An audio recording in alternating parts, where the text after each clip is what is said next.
Hello, everybody. Welcome to another weekly episode here at the YYC Real Estate Show. Excited for episode 35 and our guest today, Derrick Dion, a local real estate agent here in YYC. So we'll be very excited to know all about him and his path in real estate, what brought him into real estate, and what he enjoys about trading and living here in YYC.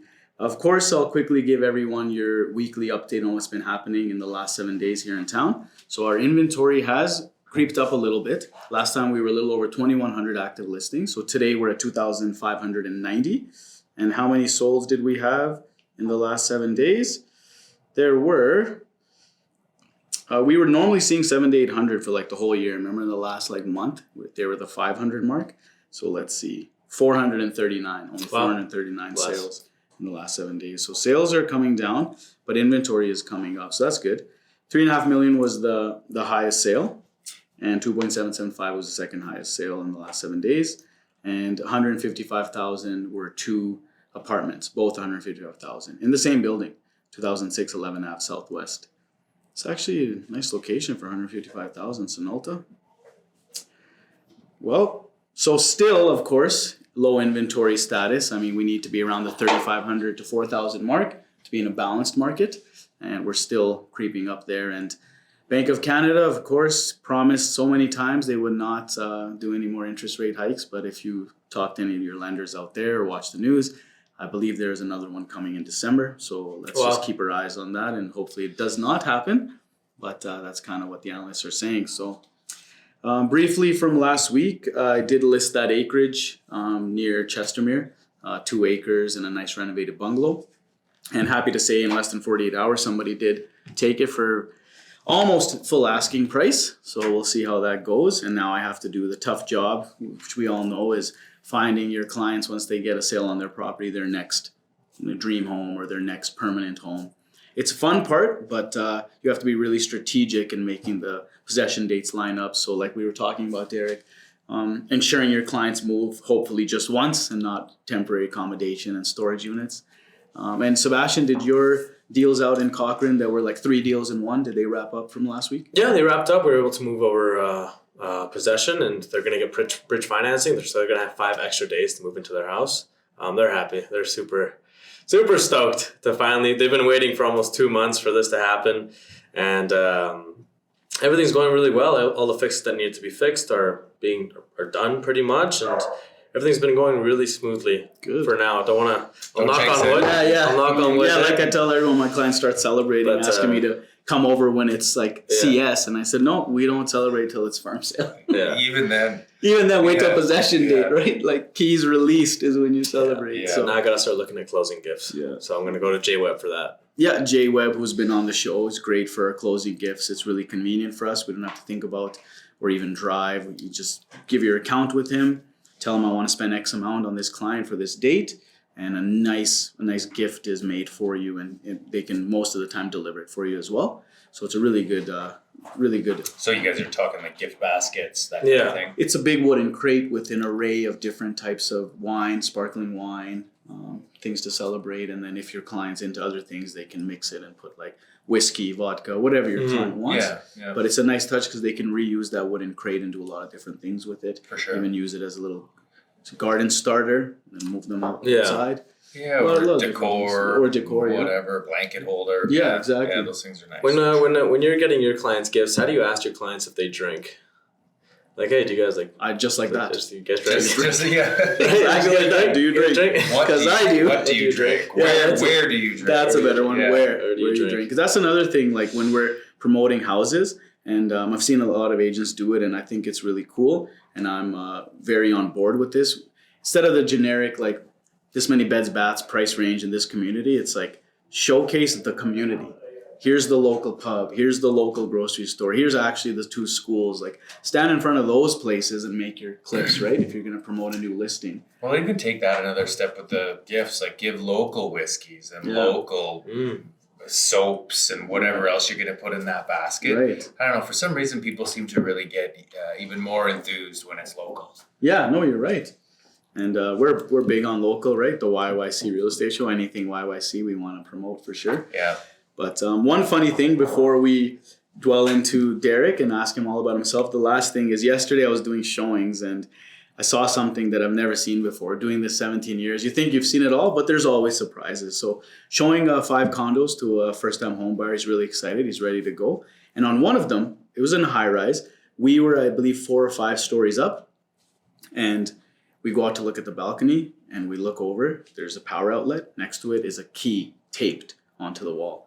So I guess if you lock yourself out, you have to climb 4 stories to get your keys. Yeah. Strange. Because I was like, well, maybe it's the balcony, and if you lock yourself out from the balcony, but it was a sliding door. Yeah. So Did it have a key, the sliding door? No. So I was That's just, strange. yeah. Maybe they had a safe inside the house. I don't know. It's just I took a photo of it and I said the things you come across when you're doing showings, right? But once again, we're really excited to have Derrick Dion. Am I saying the last name correctly? Derrick Dion. He's a local agent here at Remax, which is off Blackfoot Trail by the lovely car dealerships up on the hill there, right? That's there's a few lovely dealerships there. Yeah. But we in our day-to-day, you go to all the brokerages, drop off a deposit check. So I've been to that one quite a bit. Yeah. And they have a really nice cafe up there too. What is it called? La Moulin Fayette, I think. So it's a really nice French one. Don't know that one. Yeah, it's a nice... Like across the street? Yeah, it's down from the Starbucks. Okay. In that same little commercial space there. Never been It's a really nice French cafe, a lot of nice pastries and whatever different types of coffees you would want. Yeah. So again, I like a good coffee, another something local. Yeah. Well, there's another one down the road, kind of once you could go down Blackfoot into, where Blackfoot Motorsports there? Yep. There's Bona Coffee. Yeah, I know Bona. Do you? Yeah, that's Bona's really good stuff. And that owner's amazing. Like talking about local people, local products, he's awesome. He's got some really good stuff, and his passion for coffee is pretty noticeable. Probably like a dozen coffees in. Yeah, he gets very into it. Yeah. Animated. So, thanks again. So this is Derrick Dion. Please tell everyone about yourself. Like, did you start from the beginning? Were you always born and raised here? Did you move here? And when did you get into real estate and why? Yeah, I'm basically born and raised Calgary. I came here very young. I never really lived anywhere else. So I spent most of my working life as a contractor in construction, various roles, various aspects of that. And then when I got out of that, I did a few different sales roles and always talked about getting into real estate. And kind of eventually when I got let go from one position, it was just slow, like pre-COVID stuff. Ended up saying, you know what, the hell with it, I'm going to go do the real estate thing. I've always talked about it. It's kind of now or never. So that was 7 years ago, and I've never looked back. Nice. Yeah, it's been great. Were you always at Remax the whole time? I did Remax, then I went over to EXP for a little bit, and then EXP was great. Like, I don't really have anything bad to say about them except for the fact that it's a little lonely. Like, you don't have a brokerage, you don't have a lot of people around you unless you're on a team or working with a group. But I was just a solo agent, kind of doing my thing. And I got a little bit, missed the Monday morning meetings, and the water cooler talk, and the Christmas parties, and the camaraderie, and knocking on the office next door and running an idea past somebody, all that stuff. So I went back to Remax in March, and I love it. Yeah, I'm happy to be back there. It kind of feels like home. Yeah, that's really important. Some people think you're self-employed, you don't need an office, you don't need a team, but it really helps with your own. Not just mental health, but it keeps me motivated to want to come into the office, see my coworkers, see what's going on, attend these meetings, and you'll always learn. And like I said, 17 years I've been doing it, and I'm still getting surprised no matter what, and there's always more to learn. And as the industry changes, I don't know what's going to happen next. A new app might come out and change things for everybody, so we'll see what happens. So about contracting, did you do any residential bills? Was it commercial, or were you working for an outfit? No, it was all residential.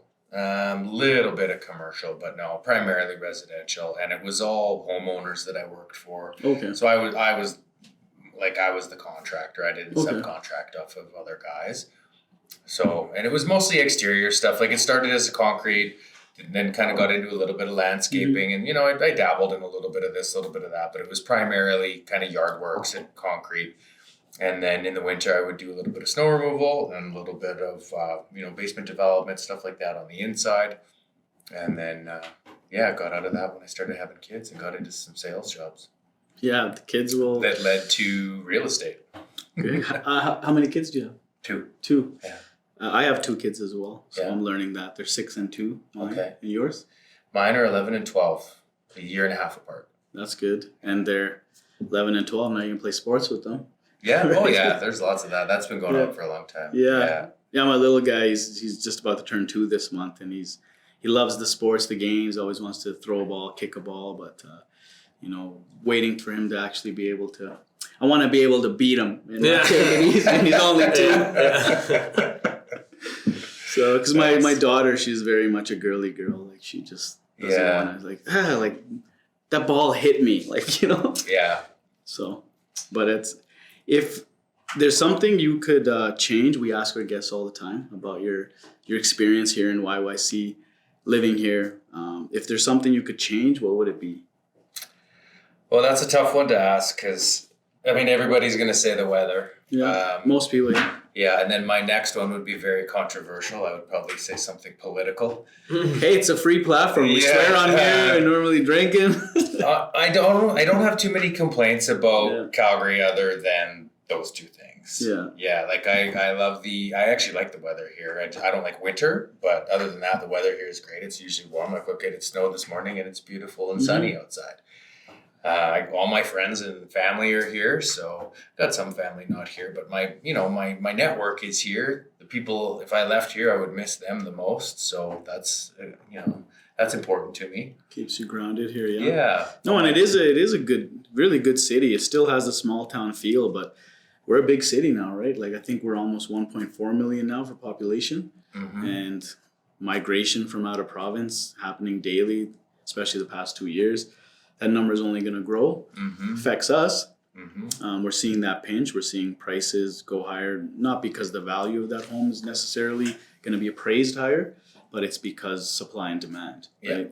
We all experience too much this. pressure. Yeah. Yeah. So right now it's just these condo townhouse markets that you can still, take your time and, offer substantial amount, not have to compete, not have to take it day one or you're going to lose it. Like with a lot of residential detached that we experience, right? Yeah. Yeah, you know what? I'll answer your question more directly now that we're talking, and I'll even relate it to real estate. I wish that they would change the way they're developing all the new areas and quit making them so crowded and crammed. Put some space between the houses. Put some space on the streets. Build more parking for you been to Mahogany lately? You can't even move in there. Yeah. You got nothing but land all the way around. You just expand everything a little bit and give everybody some breathing room around. I agree. Like there's the 0 property lines now in these little communities. Yeah. I went to my sister's house this morning to drop off a few things for my nieces, and they live in this new area in the deep northwest that has 0 property line. You can't even put a AC unit between your house and the house next door. Yeah. Really? Like that's how much. And there's no need for that. Like there's. Yeah. I get it. Land is valuable, but come on, like people and charge people a little bit more for their house.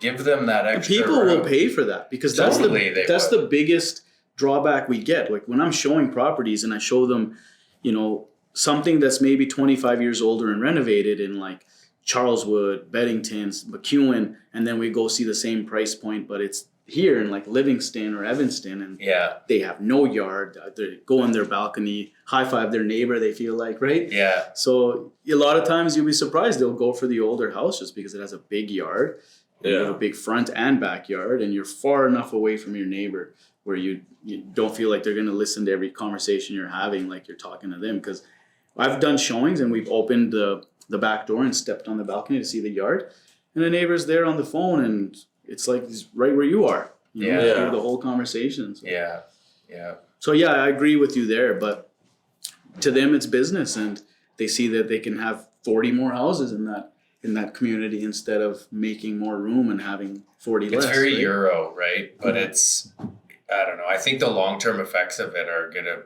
maybe what's the word I'm looking for?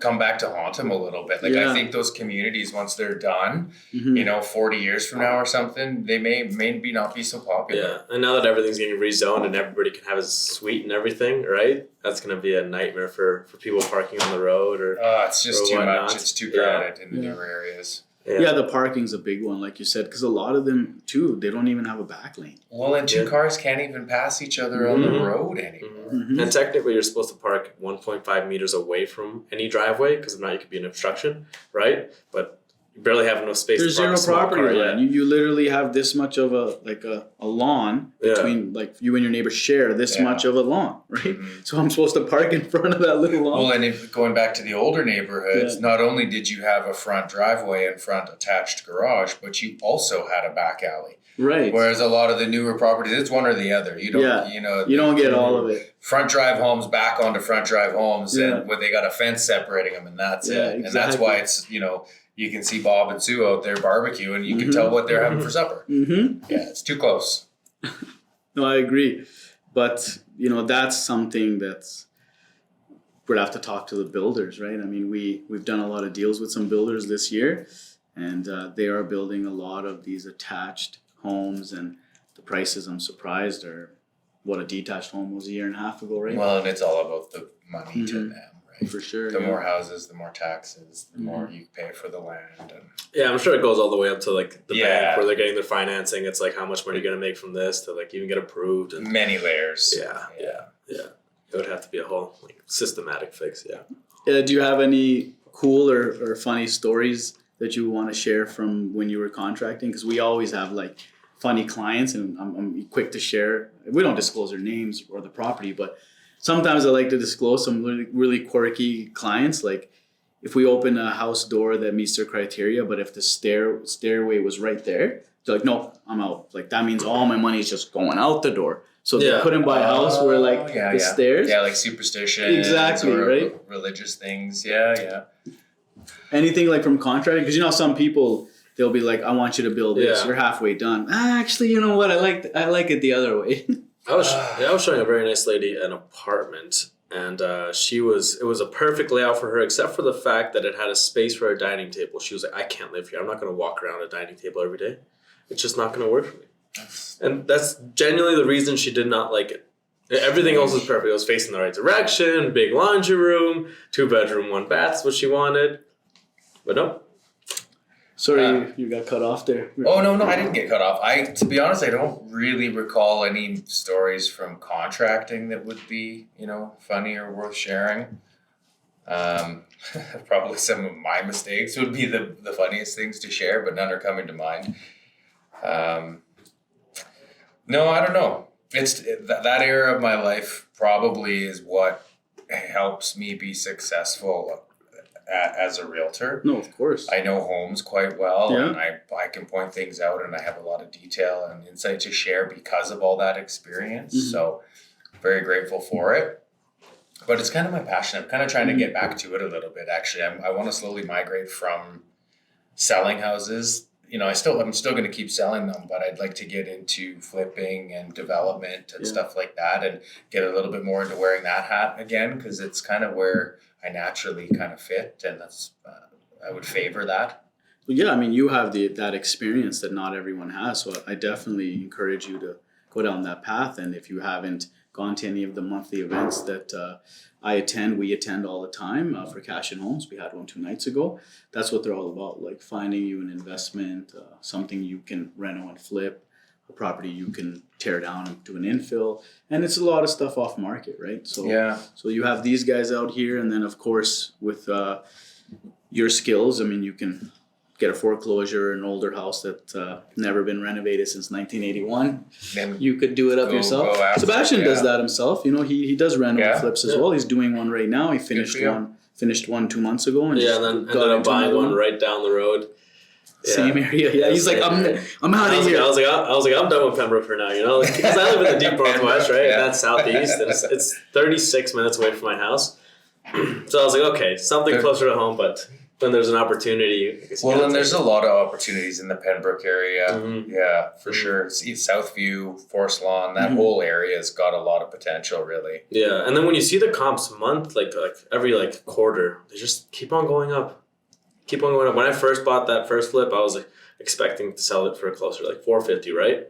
And then by the time we were finished, because it took a little longer, we were able to sell it for $550, right? And now there's comps that say I could sell my current property maybe for closer to $600. Yeah, and it's It's exciting. It's it's great. The timing is great. Here he was shitting on Pembroke, and now it's making him rich. Yeah. Right now we're in the demo stage, and I've always had like maybe you could give me advice on this, but should you tear out bad drywall and just put in new one? Do you know if that? What do you mean by bad? Like bad drywall is like it's like maybe in the kitchen it's got like oil stains and stuff like that. Maybe painting over it would be really tough. Or is that just something you can paint over? I would say you would. Drywall's pretty inexpensive. Right? It's mudding and taping. It starts to get expensive. But if there's an odor or something, you can't really hide that. But what is it? Like I always like to just cover it with feature wall. Put shiplap over it.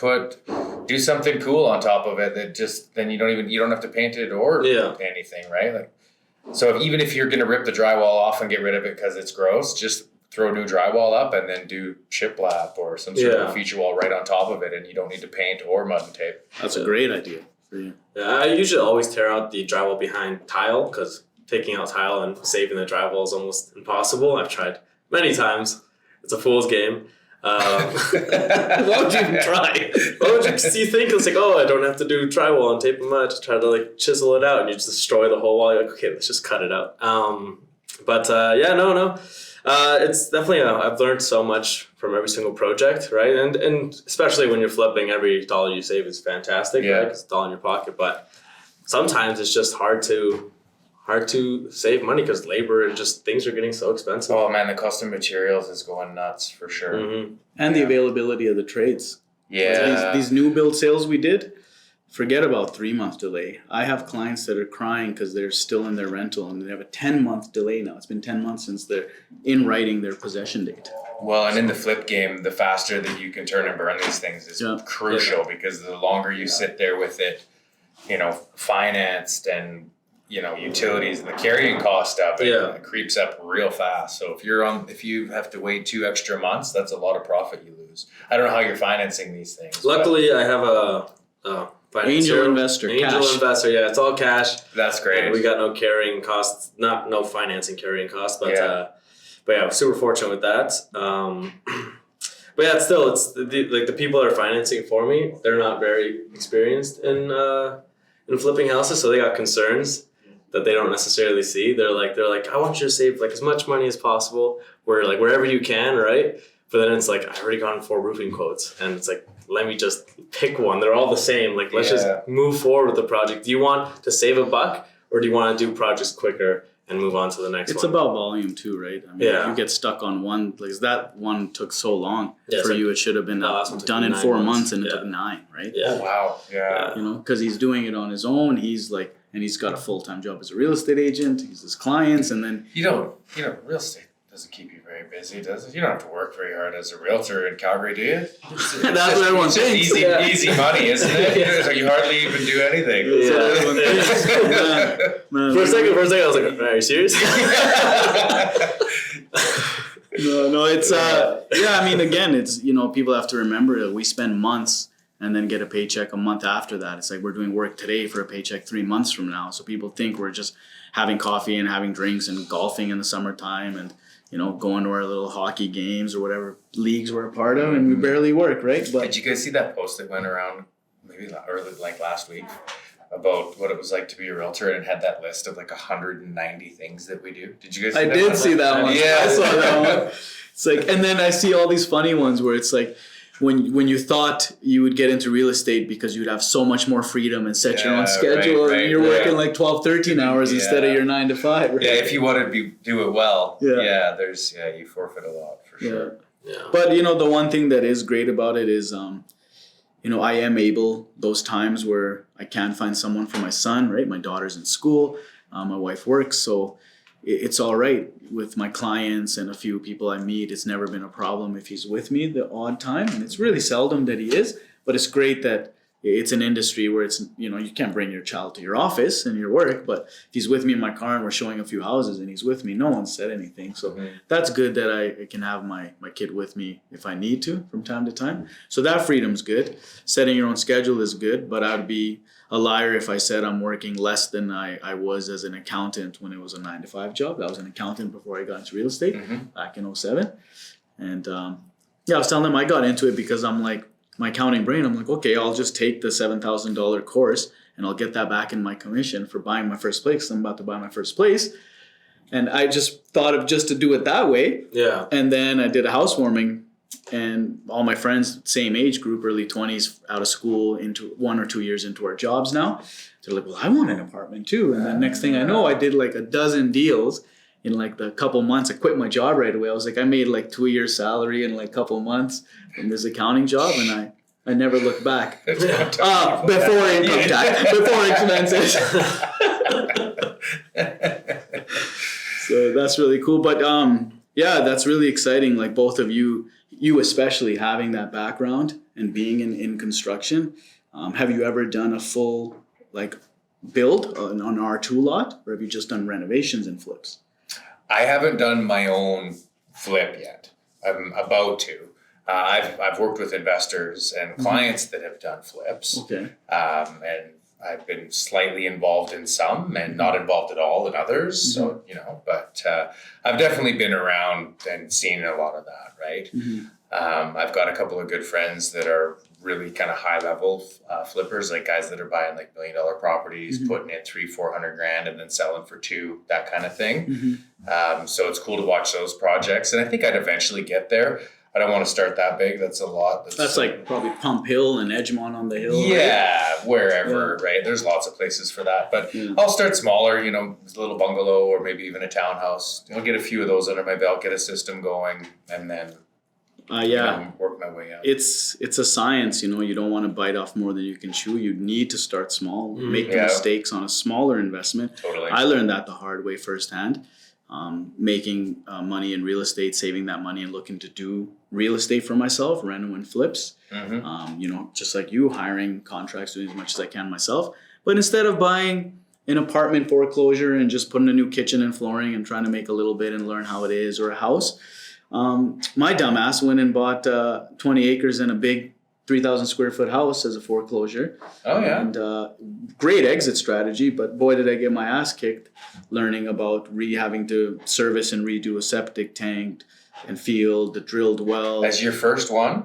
When I was like 24, 25. Acreage. Yeah, 20 acres, and like I spent a lot of time mowing that lawn, but luckily I was able to exit out of it without a loss, but not the big profit I wanted. And had I stayed with it, it would have just like made me lose years on my life, the amount of stress it was causing me. Oh, yeah. So a person wanted to JV with me, and I said, no, I just want out. So a gentleman that moved here from the States who was very, very well equipped with all that stuff, he just basically, was able to walk. You know what's funny about that? I've had numerous people over the years say they want to do something like that. And then every time it gets serious, they're nowhere to be found. You know what I mean? Talking is free. Yeah. There's a lot of people, we should do something like that. And then you start finding some properties, you tell them over. Be like tuxedo, foreclosure. Yeah. We're going to redo this whole thing. It's like, oh, yeah, maybe on the next one. Yeah. I got a checkings and a savings. I got to move the money from the checkings to the savings. I don't think it's going to go through. It's too complicated. Yeah. I got a funny story for you guys. We were talking about superstitions, and I've had a few clients in my day that are superstitious. Like I mentioned, the one client who, if the feng shui wasn't right, meaning if the stairs were right facing the exit door, I don't want it. If the house faces a certain direction, I don't want it. But this one client takes the cake, and I'll never forget it. Like, God bless her. I helped her sell her properties, beautiful old woman. And it was my client's mother. And I was pre-warned. Like, hey, Shiraz, my mom, she's a little superstitious. I'm like, that's fine. We all are. We all have our superstitions. She doesn't want to buy a house that's number 13 or number 11, that's fine. He's like, no. So you'll see what I mean. And he's like, and don't judge me on this. Our friendship stays the same. I said, of course, no problem. Meet this client at Tim Hortons, right? Prepare the CMA. This is in the days when there was no smartphones or nothing. So a bunch of paper, going through the paperwork at Tim Hortons. And then everything was there. All the questions were answered. Everything looked great.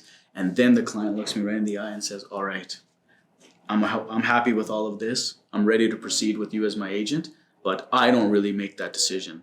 I'm going to let the powers that be, the universe, decide whether you're going to be my agent or not. And I was just sitting there thinking, like, are we going to flip a coin? Like, I said that. I'm like, are we flipping a coin? No, I don't believe in that. But this is something else. And reached into her purse and pulled out, like, a medallion that was like an eyeball. And then looked at me and said, if this starts swinging back and forth, you are not my agent. And if this starts swinging clockwise, you're my agent. And if it's counterclockwise, I never want to see you again and lose my number. And then I'm like sitting there like, how do I cough and blow so that this thing goes clockwise? And weirdly and strangely enough, this thing started going clockwise. And she shook my hand and signed the paperwork and I sold her property. But I phoned my friend right away. I was like, dude, you weren't kidding. He's like, yeah, how you think my childhood was? Jeez. That's incredible. Yeah. You haven't heard that story before? No. Yeah, I didn't. It was reminding me of it, like thinking of superstitions and then seeing that key on a balcony and stuff. I don't know. Who knows? Yeah. That's wild. Yeah, everyone has their That things. is a little bizarre. Yeah, I thought you were going to say a Ouija board or something. Yeah. Ouija board at Tim Hortons. Yeah. I was like looking around a little embarrassed. I was like, is anyone else seeing this? Yeah. Yeah. But she's like the sweetest old lady. But hey, if that's who she trusts, then the universe spoke and I helped her out. Oh, Wasn't there to screw her over, right? Yeah. So I have a question for you about getting into potentially reno and flips for yourself. Have you thought about or have you decided whether you are going to represent yourself for that sale? Well, I probably would to save the money, but I also know, our side of that on the back end that I won't say, but I know the implications of that, but I probably won't be buying and selling these under my name. Okay. So The reason I ask is, for him on his reno and flip, I suggested that he ask someone else and he asked me to keep the emotions out of it because him and his business partners who are funding it, they all have all their emotions tied into it, right? Yeah. So they get offended when they see offers. They get offended when they hear Not that comments. I do. It's my partners that do it. Yeah. Right. yeah, But, and I think I would be able to shield that quite well. Yeah. I have sold my own properties a few times and learned the lesson of the emotion. Like somebody got after me once in one of my deals on about my hot water tank, and I reacted too soon. I right in the same conversation, I responded and then got off the phone and was like, I wish I wouldn't have said that. I wish I wouldn't have said that. So I learned then. That was my first time learning the lesson of like just take an hour. Say thank you for your information here. Let me talk to the other people involved. Get off the phone, digest, process, and then call back. Because if you just react, you never know if you'll be okay with what you say. And you can't take your words back. No, right? no. Once they're you out, may they're give out. them information you don't want them to have. You may say something you shouldn't say, or rash, or I've talked buyers out of buying a house, and what the hell was I doing? Pointing out the things I don't like about the house. They like it. So now I'm like shutting my mouth at like showings more than I did for like many, many years. And I'm finding out like in the past I would tell them, no, you don't want this one. Like, I don't like this, but it's not mine to buy. I should leave my personal comments out of it, right? So same thing, 2 ears, 1 mouth, right? Take your time, listen, digest, and try to speak. I like to let them know things that might affect like the value of the property later, resale, things like that. My personal opinion on the staircase or the railing, who cares? But that's what I mean. But if there's things about like the location or whatever resale aspects, you want to let them know that. Yeah, no, I tell them that for sure. Yeah. But yeah, I'm talking like my own personal opinions about it, right? So 2 ears, 1 mouth. Very good point. Yeah, listen twice. I do a lot of listening. Yeah. I don't even really follow people around anymore. Like I used to go with them upstairs and then come with. A lot of times I just stay in the main floor and I just kind of hang tight and let them come down. How was that? Any questions? And I'll go up after so that I can at least see it. Yeah. And then they go downstairs and I don't like to hover over their shoulder like, so you want to buy? You want to buy? Yeah. But just over them with the sheet. Because exactly. I did that today and it's something I do now for sure. I let them go and I go in there after. So when they're done this section, I'll go in after so that, oh, did you see this? I have a question about that. So you have your eyes on it, but you're right. You want to let them look themselves and then ask you the questions. Yeah. It's a little overbearing. Especially with new clients. Because if you follow them around, it makes them a little uncomfortable. Last thing you want to do is be pushy, right? So just give them lots of space. So I reposted a funny clip from the Broke Agent, which is like a funny Instagram about like real estate jokes, and it showed a gentleman driving, that British gentleman on that driving show, famous driving show. So it's like when you arrive to your showing and your client has his entire extended family there, it's just like he looks, and he's like, well, opens the door and jumps out of the moving car. Before even getting there. So that's what I loved about COVID. If the one good thing that came out of COVID, they're not in my car anymore. No, there are only 2 people in a showing. Yeah, that too.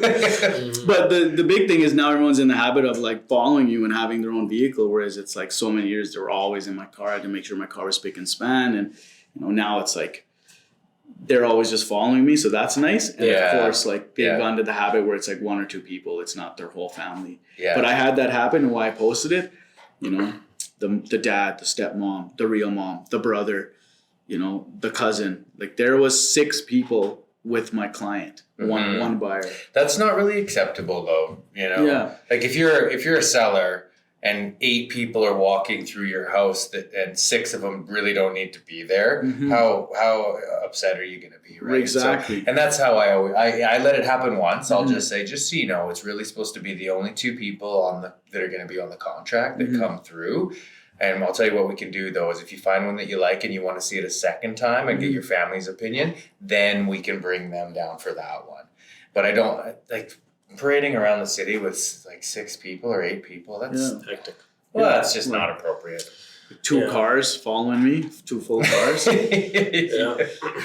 Yeah. Sounds like you guys might need to buy a van, not a house. Yeah, exactly. But all learning, right? Learning every day still. It's all fun. I do really love this career in this industry. Don't see myself walking away from it anytime soon, at least. So. What's your biggest complaint of the industry? What I've complained a lot about is with these competing offers, I've always wanted it to be a little more transparent for my clients and for myself when I've bought and sold in competing offer situations, because how much more did I pay? Like I do like this escalation clause that we've been using, so that helps. But I'm like, why can't, if the seller is open to it, have it to be an auction type situation, right? If there's multiple buyers, okay, well, let's, 501, 502, 503, instead of all bring your offers at 7 p.m. There's 6 offers and the highest one beat the second highest by 15,000. That person didn't have to do that. Mm-hmm. Yeah, right? But it could also, I always thought it could also help the seller get more money. Because having like an open bid system like that, some people are proud and they might bid a lot more, I think.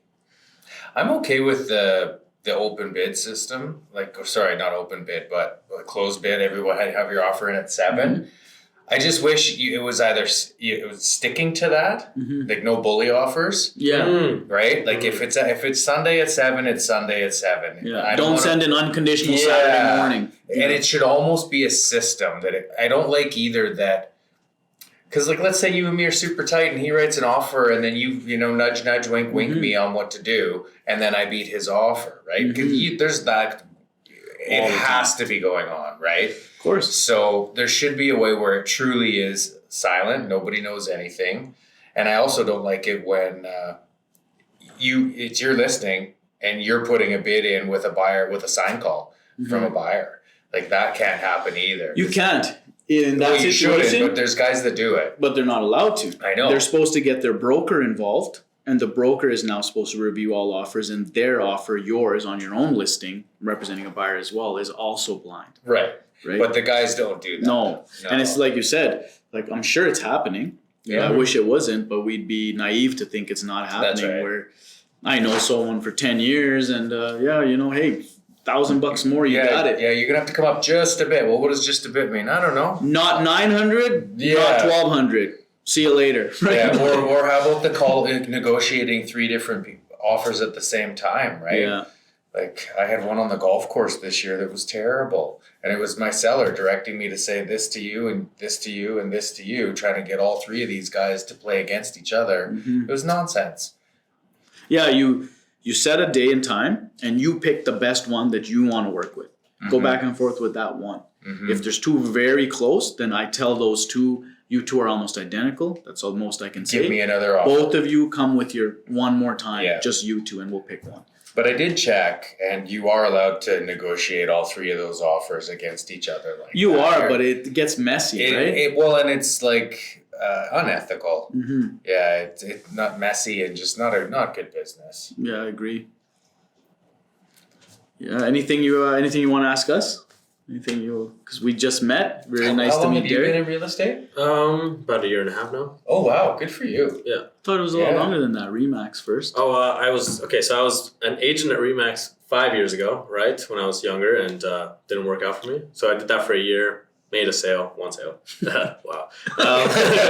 Which Remax office? Mountain View. Okay. That was Remax Mountain View, and so the expenses caught up to me, and I decided to take a break. And then 3 years later, I came back into it. Now I've been a realtor again for a year and a half.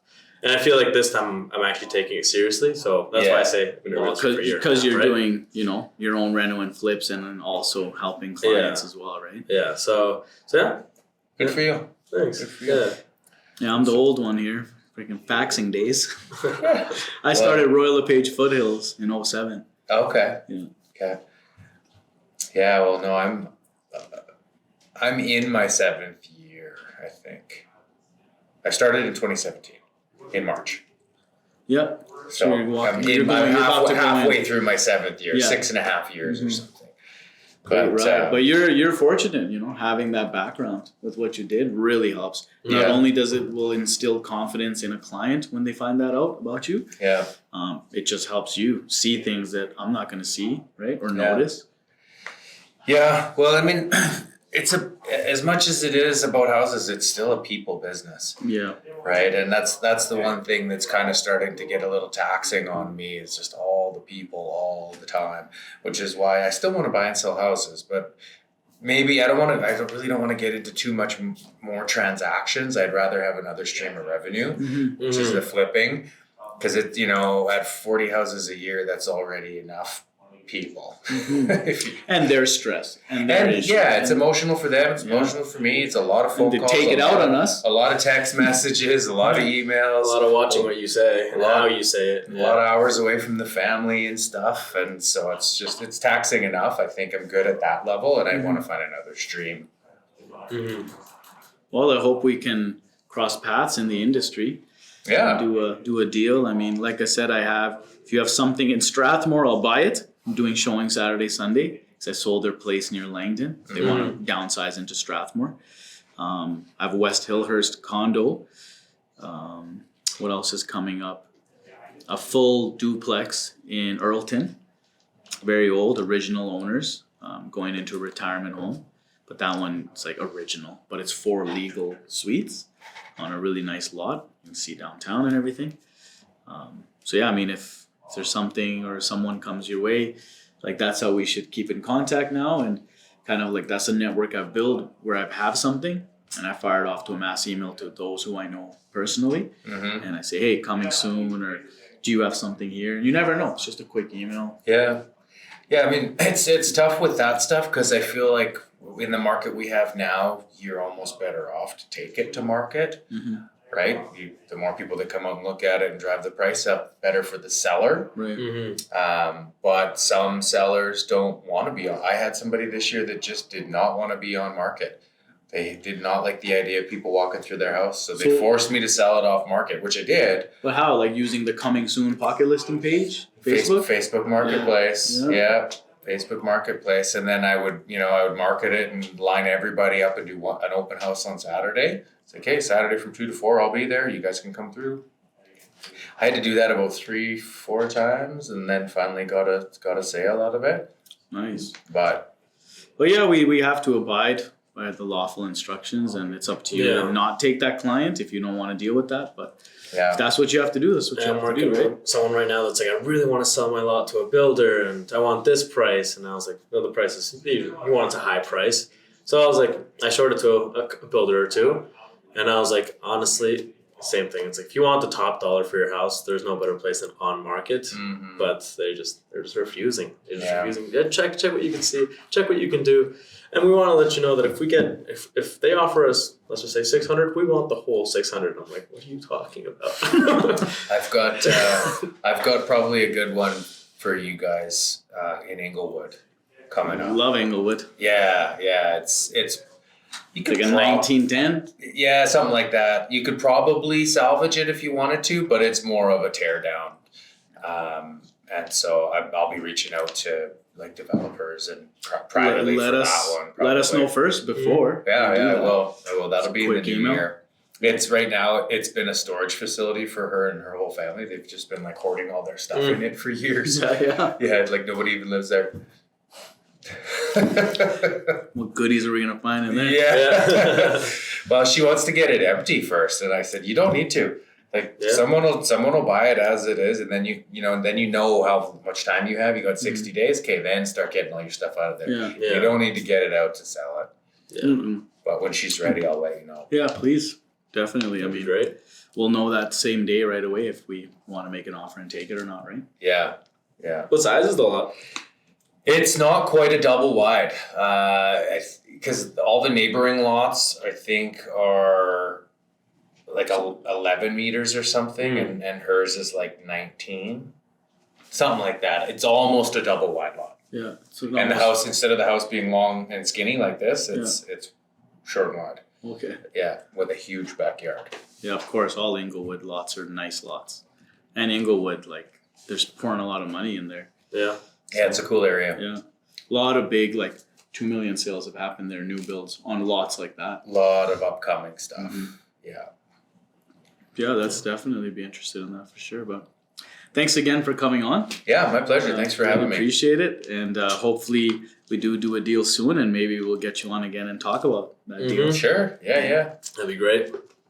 I'll come back after my first flip, and we'll talk about it. Shoot the shit. Yeah, we do some episodes sometimes in our properties, right? Oh yeah. So sometimes we'll do an episode like we did at his flip in Cochrane, and the other flip you did. I had a listing in Upper Mount Royal, really cool one, the Castle. So we did an episode in there.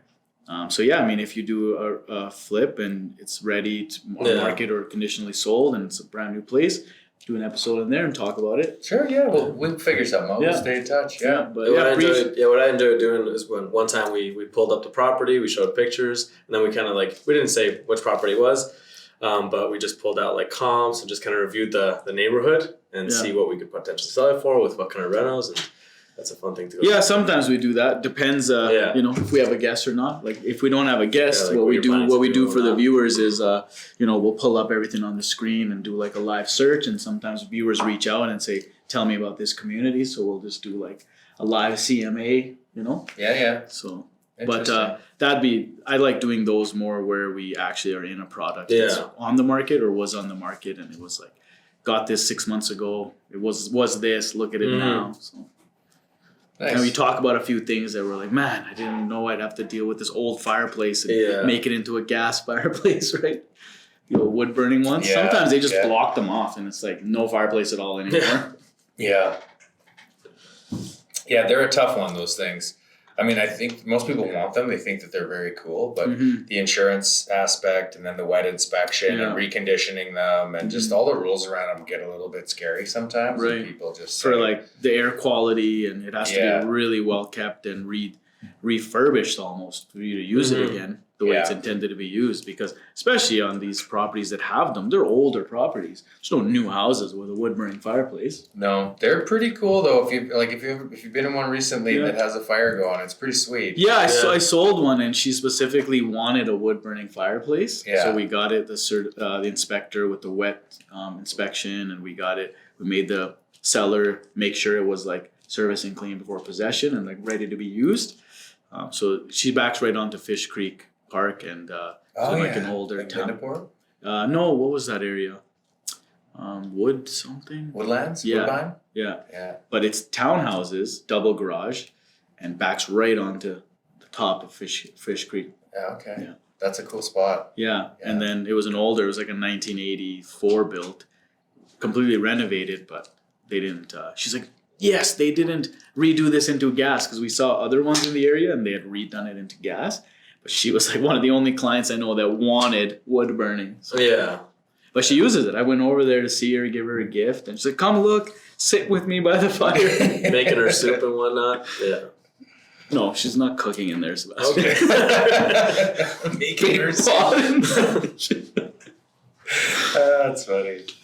Yeah, thank you for coming on, and hopefully gonna have a part 2. Yeah, Soon, absolutely. Thanks for having me. Great to meet you guys. Yeah, you too. See you all next week.